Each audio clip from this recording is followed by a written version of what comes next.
మనతోని బీఆర్ఎస్ నేత మణిగోవర్ధన్ రెడ్డి అన్న అయితే ఉన్నారు. మాట్లాడించే ప్రయత్నం చేద్దాము. అలా ఎట్లా చూస్తా ఉన్నారు? ఇది మళ్ళీ ఒకసారి కూడా సిట్ ముందుకు రావాలని కేటీఆర్కి నోటీసులు ఇచ్చారు. మొన్నటాకేమో హరీష్ గారికి ఇచ్చారు. ఏం తెలిసిరో కూడా చెప్పలేదు. మరి మళ్ళీసారి పిలుస్తూ ఉన్నారు. మీ అధినేతని ఎట్లా చూస్తా ఉన్నారు?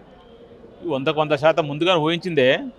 ప్రతి ఎలక్షన్ వచ్చినప్పుడు, లోక్సభ ఎలక్షన్ వచ్చినప్పుడు ఒక రకంగా, లేకపోతే సర్పంచ్ ఎలక్షన్ ఒక రకంగా, లేకపోతే ఇప్పుడు మున్సిపల్ ఎలక్షన్స్ వరకు ఒక రకంగా, ఖచ్చితంగా ఏదో ఒకటి డైవర్టింగ్ పాలిటిక్స్. ముఖ్యంగా నైని కుంభకోణాన్ని గురించి, బొగ్గు కుంభకోణం గురించి బయట పెట్టారు కాబట్టి హరీష్ రావు గారిని, కేటీఆర్ గారిని మంత్రుల మంద కొట్లాట ఉంది. ఇవన్నీ డైవర్షన్ కావాలంటే ఏదో రకంగా ఇష్యూ చేయాలని చెప్తే హరీష్ రావు గారు మొన్న ఇచ్చారు. ఇప్పుడు అసలు నైన్ భూ కుంభకోణం అంతా పక్కన పెట్టేసి, లేదు మన బొగ్గు గనులు ఎంత కుంభకోణాన్ని పక్కన పెట్టేసి ఇప్పుడు ఓన్లీ ఈ అరెస్టుల గురించి మాట్లాడుకుంటారు. ఆయన ఓన్లీ టాటిక్స్ ఏంటంటే డైవర్షన్ టాటిక్స్.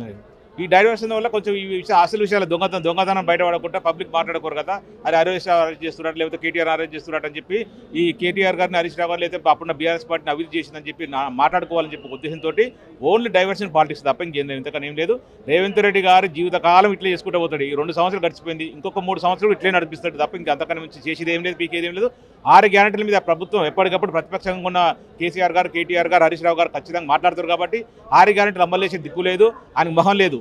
ఇప్పుడు ఓన్లీ ఈ డైవర్షన్ చేస్తూ టైంపాస్ నడుస్తుంటే తప్ప ఇంతకంటే మించింది ఏం లేదు. ఈ రోజు కూడా మన హరీష్ రావు ఎట్లా తీసుకొచ్చారు, దాదాపు 7-7:30 గంటలు కూర్చోబెట్టారు. ఇప్పుడు కూడా కేటీఆర్ గారు అదే 7:30 గంటలు కూర్చోబెడతారు తప్ప అంతకు మించి పీకే లేదు. ఇప్పుడు ఓన్ టాపిక్ అనేది ఖచ్చితంగా ప్రభుత్వం ఇంటెలిజెన్స్ వ్యవస్థ కానీ, డీజీపీ వ్యవస్థ కానీ, లేకపోతే పోలీస్ డిపార్ట్మెంట్ వ్యవస్థ కానీ చూసుకునే వ్యవస్థ. మన పొలిటికల్కి సంబంధం ఉంటుంది, ముఖ్యమంత్రికి సంబంధం ఉంటుంది, మంత్రులకి సంబంధం ఉంటుంది.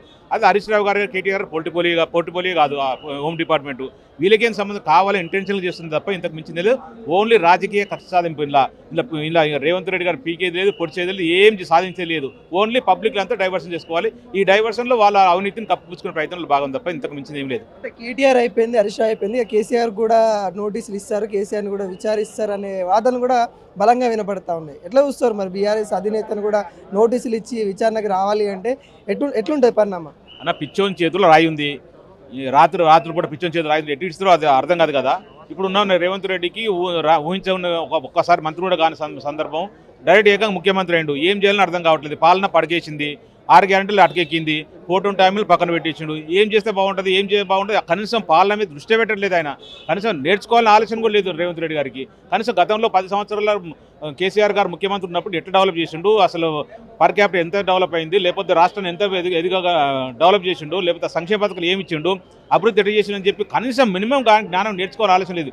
2 సంవత్సరాల టాపిక్ డైవర్షన్ తప్ప అంతకు మించి పీకింది ఏం లేదు, పొడిచేది ఏం లేదు. ఆయన అదే తెలంగాణ ప్రజలకు తెలుసు ఎప్పుడు ఈ 3 సంవత్సరాలు గడిచిపోతాయని ప్రజలందరూ ఎదురు చూస్తారు. కానీ తప్పని పరిస్థితి, మన రాజ్యాంగం ఇచ్చిన హక్కు కాబట్టి ఒక్కసారి గెలిస్తే ప్రజలు ఓటేసినాక 5 సంవత్సరాలు చచ్చుకుంటే మెడగొడ్డ పావును కరవదంటారు చూడు, అట్లా చచ్చుకుంటూ ఉండాల్సింది తప్ప అంతకు మించింది ఏం లేదు.